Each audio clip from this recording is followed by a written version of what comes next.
Check the mic and make sure it sound right, boys.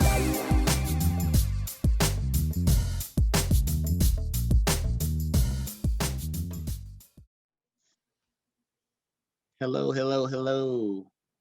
Hello and welcome to Highly Uncircumcised, where we have further highly uncircumcised conversation to talk about because we cannot ever get enough of the COVID. We are very uncircumcised right now. These are uncircumcised conversations. So we're going to talk about all the things that you don't necessarily hear in the news. And as we refer to COVID, you don't hear in the news. Not even necessarily, you just don't. Can I just say, before I get all into all this intellectual stuff about COVID, that our relationship is so dynamic because we actually had something very different to talk about today. And you and I just started having one of our conversations as always. And it just was like, you know what, record. Let's just go. We're going to talk about the Delta variant because it's very dynamic. This is okay. You start telling them what you told me first. I'm going to start. So funny enough, I was at the gym this morning and I was reading my little articles on my phone. And I happened to see this article from a reputable source. And then I saw it on the news when I came home. So, you know, multiple sources are citing this. I don't know if you're aware of this, but the number of type 2 diabetes cases in America has literally doubled in the year 2020. The number of diabetes type 2 preventable, which is sedentary, caused by eating and not moving. Yes, which is the diabetes that you and I saw our grandparents get when they turned 70 and all that kind of stuff because they stopped moving. And so it was called adult onset diabetes. That literally was the name for it. And type 1 we know is the kind where you're just born with it and you're going to die with it until someone figures that out one day. But anyway, and I thought to myself, do the powers that be, and this was the question that I posed to you that got us kind of fired up. Wait, did you make it clear though? You said that it's doubled, but did you make it clear that it's children? Yeah, I thought I said that. Children 18 and under. 18 and under.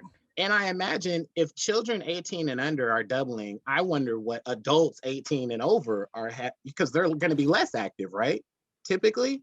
I mean, unless you're like a gym-minded person or someone who's very active like you that just goes out and walks the dogs forever and runs and all that stuff. But other than that, what I want to know what the numbers are is for the adult population as well. Yeah, I'm sure you're right. I'm sure it's if it's for children, it has to be also for adults. But the idea that children's have incredibly fast metabolisms, right? I mean, they're growing, they're changing. I mean, my kids look like bean poles. They look like knobby knees and right? Because they eat everything, but then they're also just constantly moving their energy, they're expanding. The idea that our children have type 2 diabetes, first of all, is incredibly unfortunate. It's just goes to show that our health models in our country are severely lacking. There's something severely wrong. But on top of that, the fact that in the last year, as everyone's in it together and we got to save all the lives, the number of children that now have type 2 diabetes has doubled. And so here's another point that I found scary. You may not. About 20 years ago, it's probably a solid 20 years ago now, I went to visit my sister in Atlanta, Georgia, where she lived at the time. And there were just all these signs and posters and billboards up off the freeway and off streets and all that were talking about fight type 2 diabetes and the type 2 diabetes epidemic. And it was all about kids. It had become epidemic in Atlanta, Georgia 20 years ago. The reason why I'm saying that is because I have a feeling, Nicole, that our country is literally dying a slow and ridiculous death right now. I really do. And I'm not trying to be inflammatory or entertaining when I say that. I really feel like this country is seriously dying. I was telling you that I was looking at my little one, my 12-year-old the other day. And this was before the weight challenge that I talked about on a previous podcast. and just noticed that she had gained some weight. It was not too bad, but it was, I've seen her every day of her life since she came out, so daddy knows when she's gaining, losing, all that stuff. And she put on some pounds, and that's when we pretty much started the weight loss challenge. But it just scared me because I was thinking my daughter was literally the MVP of her volleyball team the year prior, and her team won the entire thing. They won the championship, and she was literally like the best player on her team. And I was looking at, and it made me go look at pictures of her from the year prior, 2019, to today, 2021, and she just put on just weight. And I thank God, because she's eating up this weight loss challenge that we're doing, and she's taking it so serious, and she's doing such a great job. I'm super proud of her. But I'm just like, this is how it happens. This is how it happens. People just stop moving.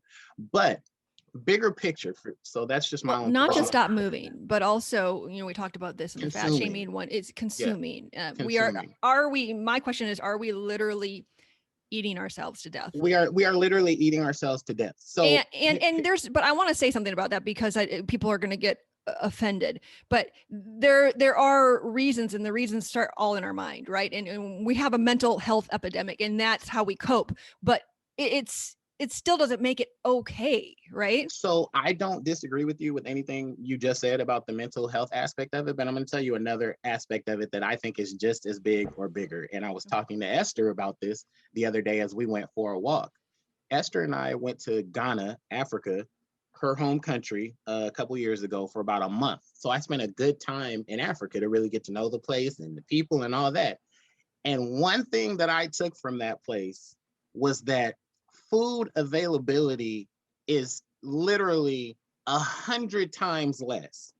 It's 100 times less. And don't get me wrong, I'm not talking about people on the street starving. That's not what I'm talking about. I'm talking about the fact that I can drive from here, and if I just go 1 mile, if I go 1 mile down the main street nearest my house, there are no less than probably 200 different food establishments. Like, we're obsessed with eating, and I don't know if we eat to self-medicate or to cope because we're so stressed, but I am telling you right now, and not only is there that much food availability, but the food availability is garbage. If you look to your left, it's Del Taco. You look to your right, it's Jack in the Box. Look to your left again, it's McDonald's. Look to your right again, it's Taco Bell, and on and on and on and on and on. And I think that, so my point in bringing up Africa was that where we went all over the country of Ghana, I might have seen, this is no exaggeration, I might have seen 2 to 3 overweight people. And these are not unhealthy people. These are not those National Geographic pictures we all saw when we were kids with the bloated bellies, and that's not it at all. This is just a very healthy society where they do a lot of walking. Do they grow a lot of their own food? They grow. My mother-in-law has a full-on garden. They grow their food outside of obviously like meat and stuff like that. They walk to the local produce store or whatever you want to call it. And so here's how American and ridiculous I am. We were there for like 2 weeks, and I'm eating nothing but African food, which is great food, tastes good, loved it, all that great stuff. But I was like fiending for just something garbage. Don't say McDonald's. Don't say it. We saw a KFC about 20 miles from my wife's mom's house. And I was like, jackpot. I must have gone in there and ate like a bucket of chicken. And so here's another thing. So you are proving the point of Americans, right? Thank you. Thank you for showing. That was 2 years ago. No, that was 3 years ago. Was it two or three, whatever. And I was probably far less health conscious, but yeah, I was like jackpot. When I saw that KFC, it was, honest to God, the most beautiful sight I'd ever seen. The most beautiful sight. And that was fully the American, like, I have grown up with all these establishments, and I don't even eat that stuff here, by the way. I can't remember the last time I ate KFC. I couldn't even tell you. And that's a true point. And when I saw that KFC sign, it was like gold at the end of the rainbow.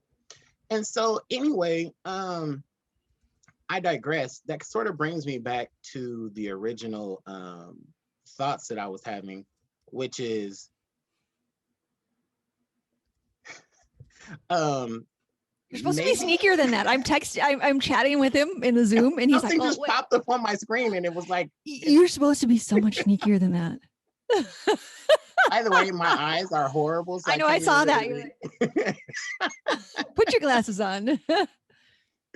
So listen, I feel like, is it a possibility in your mind that the powers that be and the wealthy in this country literally just don't care that we are killing ourselves with food? No, they don't care. Their job is to make their constituents happy. And so whatever our pervasive state of mind is, we tell them what we want, and then they are supposed to serve the most amount of people. Well, the problem is the vast majority of us are now overweight. We want the KFC, we want the junk food, we want the trash, and people will say, oh, well, it's you're talking from a place of privilege because a lot of families don't have the money to afford good food. That's bullshit. You can buy apples, you can buy fruit. You just have gotten used to the fast food. You've gotten used to sitting on the couch watching TV, and people are gonna be very mad at me for this, and I don't give a shit. Like, I was born to a mom who was 17. I didn't come into this world in privilege. She did the best she could to give me a well-balanced diet. There are things that we can do today to make changes but we don't want to. And so now we become so comfortable being overweight and eating what we want, and you can't talk about it because otherwise you're fat shaming. And so we tell our government officials what we want in that state. So they are trying to serve people. Unfortunately, we've gotten to a point where our health is not, the idea of what we think our health is very, very different than what it actually is. We think it's get this vaccination and then we're going to be saved and we're all going to be healthy. That's that's all we're talking about today, right? For health. And that's how we were meant to start this conversation. But that's not even it. That's not even close to it. And we do need leaders who can understand and be smarter than this. But unfortunately, there's no money in teaching people how to grow your own food or how to eat healthy, or in the options that you have for eating something that's not fast food. There's no money in that. There's billions and trillions of dollars in a vaccination, though. So that's how we got to say we're going to be healthy, but we're not getting any healthier at all. Well, two things to consider. I don't know if you're aware of this. I'm all stats driven and all that, but 1/3 of the American adult population is morbidly obese. Another third is like clinically obese, right? And the other third is considered to be healthy or above average health or whatever. That's over 60% of our population. That's more than 60% of the population is obese, is fat or overweight or obese, however you want to. I think obese by definition is like 25 pounds overweight, something like that. Or maybe it would have to be a percentage of your body, because 25 pounds on you would be much different than 25 pounds on me. But at any rate, 1/3 of the population is obese and 1/3 is morbidly obese, which means like they qualify for like weight loss surgery, radical weight loss surgery, and that kind of thing. The second thing I was wanting you to consider is, I don't know if you know this, but like when the vaccines came out and they were trying to push the vaccines and all that kind of stuff, Krispy Kreme was giving away donuts. No, I know that. I know that. But I thought about that. And it was just like, you're giving away saturated fat and sugar to get people to take a vaccine. But then you'll be healthy if you take this experimental drug full of chemicals that we have no idea what they do, and we are seeing their serious side effects and deaths. Take this and eat a donut and you'll be healthy. And so, yeah, I mean, we have and to get back to your original, how you started this and why I, this is just very dear to my heart, because it's just ridiculous. We have outsourced our thinking to major media corporations, and every single one of them, Russell Brand, I was telling you this, just did a great podcast showing how like every single media organization has on their board, if not direct CEOs of the media corporation, somebody who was also on the board of major Merck or any of the pharmaceuticals, right? Directly, they're directly tied. And so of course, number one, we're never going to ask questions about vaccines on the news. And if you do, you're immediately considered an anti-vaxxer, right? Where you're going to say like, this is going to save the world, of course, because these companies who are making billions of dollars off of this thing. I mean, it's just, maybe you can show them, Mike, like if you look today, like, would you look for Delta variant or something? Oh, yes. So I Googled per Nicole's request. Yeah. Well, because, and this is something, Mike has said before. It's like, well, I look at, I want to form my own opinion. And so I look at a lot of different news corporations. So I get a vast array. I don't just get, what one thing is. Okay, well, look at this. Google COVID Delta or Delta COVID or whatever. And now just so scroll. If you take a look at all of these headlines, can you see my screen, by the way? Yep. Okay. If you take my search was simply COVID Delta variant. Mm-hmm. If you scroll through here and you take a look at all of the headlines, mm-hmm. I would say 95% of them are identical, and yes. they're from different sources, right? And what you would think would be like different sources ideologically, politically, competing media, but they all have the same exact story. They all have the same exact story. Now, for someone like me, who for years has been news driven, and I've consumed a lot of news and talked to you about a lot of news, that's scary. That's scary. And possibly we should maybe end this podcast right here and move on to the next one to kind of to tie this up. Okay, so I think you're right, and what Mike and I are going to do are talk about this topic all week. So we're going to, in the next one, bring it more into the government's role in all of this. But I do want to end this with how you started it. I meant to, and I didn't get there, with your daughter saying how, children are 50% more children under 18 have type 2 diabetes now in the last year, which, coincidence or not, happens to be the year when we were locked down, right? During COVID. No, 100%, because it's doubled, right? Oh, so if you had 100%. If you had 10 last year, you have 20 this year. It's 100%. And it's a lot more than 10 or 20 Americans. Yeah. Kids. Yes, of course. Okay, these are the things that really hits home with me when we have to start. If we're really worried about our safety and our future and our health, these are the things we have to look at. Not a Delta variant, not a COVID. This is the shit we have to look at.